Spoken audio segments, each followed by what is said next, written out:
guys, welcome back to the channel. Today I have another release from one of my most prolific collaborators for sure. This is Spinnaker Watches, and let's just get into it.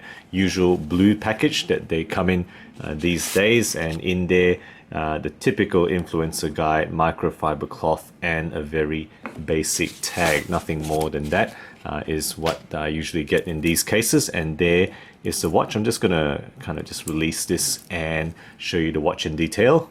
Okay guys, so here we have the new updated Spinnaker Dumas, or Dumas as some people have the want to say. The model number is SP-5081, and this is the -33 color model in white. It does also come in black and blue, as well as a yellow variant. I'll try to put some pictures of the range here for you guys to take a look, and of course all links to the sign up page and whatnot down the bottom, and this should be available for sign up right now. The MSRP of this watch with the new metal bracelet here is 400 USD. The previous model came with a silicone rubber strap, and that was 350. So you're paying a little bit more for premium. I think a reasonable premium for the metal bracelet version that this is now being produced in. Okay guys, so let's just get into the movement. So the movement in this watch is none other than the typical Seiko NH35A, same as what this watch came in before. All the details down the left, I'm not going to read it out. In terms of accuracy, this is performing essentially the same as the previous Dumas watch that I had. It's running slightly slow at -7 seconds per day, still well within the rated accuracy that you can see there. Alright, let's just get into the case description now. So the case here is, as I measured it, 43 millimeters. So in terms of getting the actual edge of the case here horizontally through the dial is 43. Now they state it's 44, but look, I've used calipers, it comes up as 43. The bezel, I can tell you, is actually 42 millimeters. It's kind of this rather different octagonal case. No other Spinnaker has this apart from the Dumas. So, a nice octagonal 316L steel case. Thickness to the top of the sapphire glass there is 15 millimeters. And the lug width, which is in this case hidden lugs, is 22 millimeters with this kind of lugless type of design, or hidden lug design here. The lug to lug distance, if you kind of measure between my thumbs there, I guess the case height you might say, is 48 millimeters, and with this pretty solid bracelet that it comes in, it's fairly substantial in terms of weight. It's 204 grams, a watch that you will definitely not forget on your wrist at that type of weight.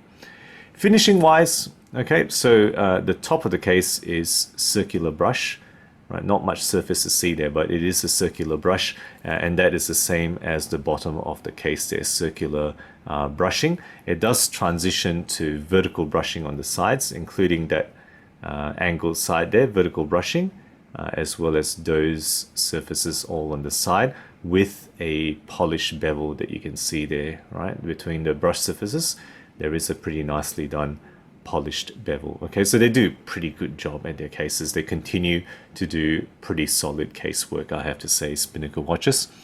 In terms of the case back there, you've seen it already. It is a display case back with screw-in type of construction, and you can see some basic details, including the model number, sapphire and whatnot around around the display window there, with that black Spinnaker decorated rotor. Alright, so with that screw-in case back and a screw-in crown, of course it's going to be a screw-in crown in this diver style watch. It does have a sign there with a capping, and I think the capping is probably, I don't think it's a cabochon, I suspect it's just some sort of hardened mineral crystal there. The rating on this watch is 300 meters for the water resistance, and that remains the highest rated Spinnaker I have yet reviewed, right? So typically they're more like 200. They've gone for the full 300 meters on this particular production. Okay, let's just talk about the dial now. So the dial here is a bit of a matte white dial. Okay, so I've chosen this because I don't have a lot of white dial divers. This might be one of the very few that I've ever featured on the channel, so I wanted something slightly different. So it's got those thick applied markers all around the face there with printed details on the chapter ring as well as the Spinnaker logo and automatic 300 meters at the 6 o'clock position there. It does have a raised chapter ring on which those applied markers are sitting, so it's a nice little bit of a three-dimensionality on the dial there, particularly with the thickness of these markers. They're really quite substantial in terms of how it sits up above the dial there, and that's a nice little feature that I've enjoyed looking at, having this watch on the wrist. In terms of the hands, it does have these rectangle hour hands, small rectangle hour, and a very oversized sword hand for the minute, and that's kind of like taken from the Omega Ploprof design. I think there's no doubt that that's at least partly inspired by the Proplof. It does have the lollipop second hand, and the lume here is Superluminova. It glows pretty well, and it does kind of last all the way through the night, so it's substantial enough for you to use it all through the night, at least in my own experience. I'll of course put a lume shot here for you guys to see how it looks like in the dark. Okay, in terms of the bezel, before I mention the bezel, I just want to point out there are these splash of color, the kind of like red highlights on the minute hand, of course, as well as the hour markings on the chapter ring and the automatic word there. So it's a nice little splash of color on an otherwise dial that might look pretty monochrome. So I appreciate the splash of color that they've put on this. Moving on to the bezel, it is a 120 click fully lumed bezel in unidirectional dive style, so you can't turn it clockwise, it's just anti-clockwise, of course, with a mineral glass cover. I'll just let you hear how it sounds like now. So 10.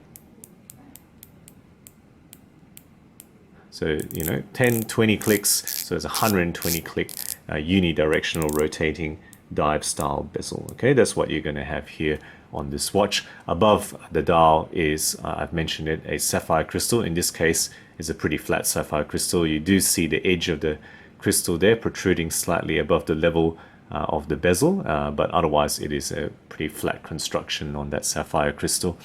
The bracelet here, okay, is a 22 millimeter shark mesh. They call it Milanese, but I think in my book it's 40 millimeter stick. It's pretty coarse grain in terms of the strap here. I'd rather call this a shark mesh rather than the finer straps, which I would call Milanese. That's just my opinion.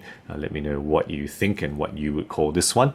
In terms of the bracelet and clasp, it is actually a friction clasp. There's no push button release. It does have the Spinnaker kind of logo over here. Okay, this is a friction release with a metal keeper.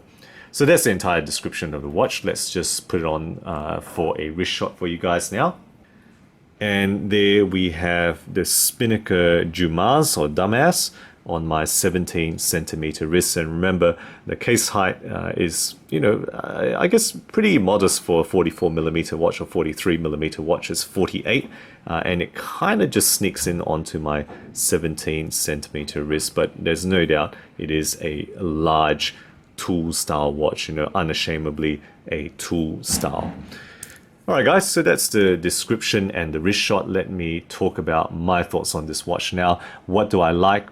I think overall it remains an okay package. It's the same as the previous Dumas except for the color and the strap. You're getting the Japanese movement, you're getting a pretty darn good case finishing, sapphire crystal, and a full-blooded 300 meter water rating. The case design is pretty great. I really like this vintage style octagonal, very angular case with a very, very clear dial here and a minimal bezel, right? There's no numbering on this bezel whatsoever. You're getting those minute markings in the first 15 minutes there, but otherwise you're just getting rectangular marks. So minimalistic type of bezel. You're getting very thick markers and a very huge style minute hand for a very clear readout of the time. No doubt it's very easy to just glance and read the time here. And it remains the best Spinnaker tool diver they have made. You're getting that very clear minute hand clear readout of time, very good lume, or one of their better looms anyway. Not quite as good as Seiko, divers, but one of the best Spinnaker loom performers. And you're getting a very tough, kind of muscular type of case with their highest water rating. So again, I will say this is the best Spinnaker tool watch that I've had my hands on. The weaknesses, well, look, I think they call this an update, but the update seems to be really only cosmetic, right? They haven't changed any of the markings.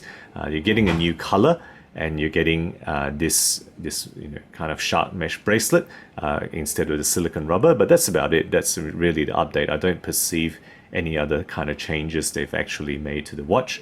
The 24-hour markings, again, I feel is unnecessary in this tool style diver, and some people might feel that our hand is too small and a bit imbalanced, but look, they've kind of copied those hands from the Ploprof, so it's a little bit of a thing where it can be a bit divisive, this particular hand design.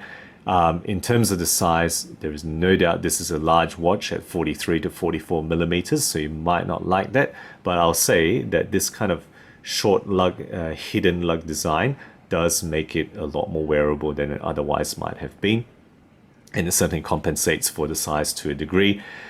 In terms of the bracelet, I would say that this particular bracelet is a little bit chunky. It does suit the watch, but this bracelet, the way that it works, is a little bit inflexible. You can see you can bend it this much and it doesn't bend anymore, and sometimes you might want to have a bit more flexibility, and that means that it does lack a bit of comfort. The way it sits, you can see where that clasp sits on my hand.